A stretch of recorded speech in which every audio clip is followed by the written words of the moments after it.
ដំបូងចុចកន្លែងត្រី3បន្ទាប់មក scroll មកខាងក្រោមគេបង្អស់ចុចលើពាក្យ logout រួចហើយចុចលើពាក្យ logout ម្ដងទៀតចុចលើពាក្យ use earn other profile ចុចលើពាក្យ forget 10 password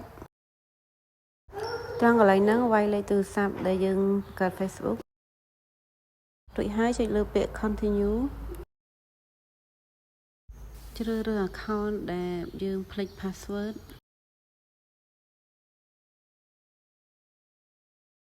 ត្រង់កន្លែងហ្នឹងចុចលើពាក្យ WhatsApp ត្រង់កន្លែងហ្នឹងចុចលើពាក្យ SMS តែយើងរងចាំឲ្យអស់នាទីសិនបានយើងចុចបាន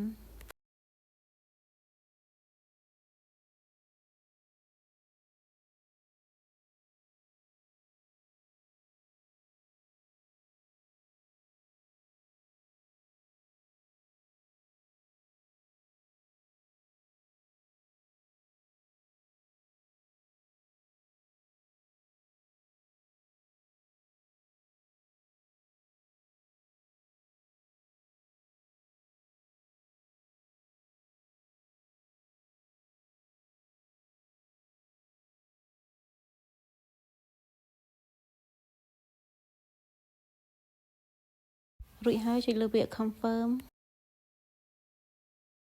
ត្រង់កន្លែងហ្នឹងយើងវាយពាក្យនឹងចូលទៅ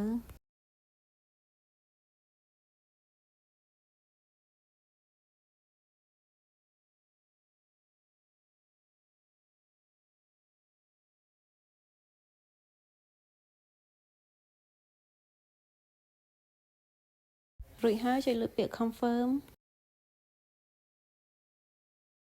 ដល់កន្លែងហ្នឹងយើងរងចាំ SMS ផ្ញើមកហើយយើងវាយលេខកូដ6ខ្ទង់ចូលទៅរួចជាការស្រេចអរគុណច្រើន